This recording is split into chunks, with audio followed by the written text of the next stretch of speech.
Hey, this is Mike Boggs, Stryker System Sales Manager. In this video, I want to highlight the advancements in Stryker Release 2024 for sheet remnant creation and usage. In today's fast-paced manufacturing landscape, minimizing material waste is not just a choice, it's a necessity. There are numerous strategies for reducing scrap in sheet metal fabrication, one of which is to separate the unused portion of the sheet, the remnant, to be used in subsequent operations. So in this video, we'll investigate how Stryker 2024 helps you turn remnants into resources, improving material yield and reducing your cost per part. To show the process of saving and utilizing remnants, I'm going to create a nest by selecting a comma delimited file that contains the nest production data.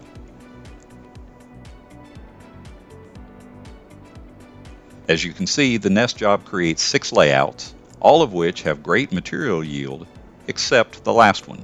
This is not unusual in a dynamic nesting operation, as it's rare that the quantity and mix of parts is such that it maximizes material yield toward the end of the nest.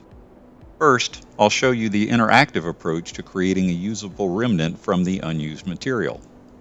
I'm going to insert the layout into my workspace, apply a tool path to the layout, and then select the Scrap Destruction and Sheet Crop command. This retrieves a dialog with the settings that control skeleton destruction and sheet cropping. Under the sheet crop settings, we see the option of creating a sheet crop that is a straight cut, which would create only a rectangular remnant, or you can designate an irregular cut. And the irregular cut can either be manually defined, which will prompt to pick vertex points, or SS Profile 2024 can automatically create an irregular crop cut following the profile of the nested parts. There is also a minimum sheet remnant size for both the X and Y axis. This defines the minimum size sheet remnant that will be considered for sheet cropping.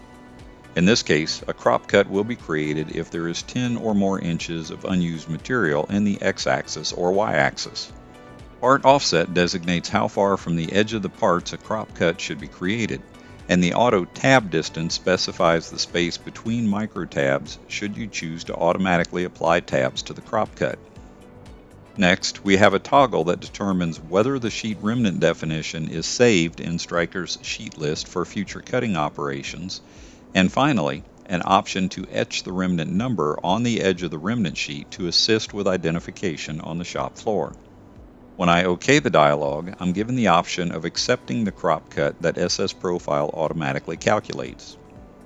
When accepted, I'm then given the option of defining the sheet remnant, which will place it into the Stryker sheet list to be available for future operations.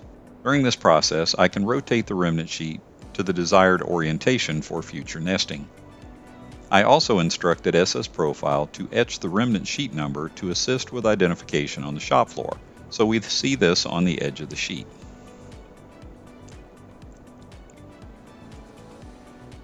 If you're using the Auto NC feature of SS Nest, much of this operation becomes automated. When I select a layout that generates a remnant sheet, the remnant area is automatically detected and the remnant is added to my sheet list. To consume remnants that have been added to the sheet list, there are multiple options to assign these to be used in nest jobs. I'm going to create a new nest and I'll assign a single part number with a quantity of 100. Before calculating the nest, I'll open the Nest Details dialog and we see the standard sheet size that is assigned to this nest kit. I'll go to the Sheet Remnants tab where I see all the available remnants of this specific material.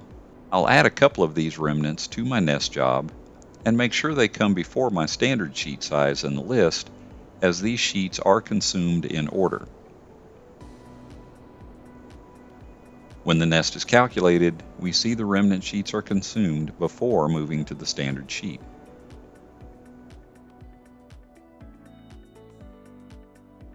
Thank you for taking time to watch this presentation on Stryker CAD/CAM's sheet remnant creation and usage. Please let us know if we can provide additional information.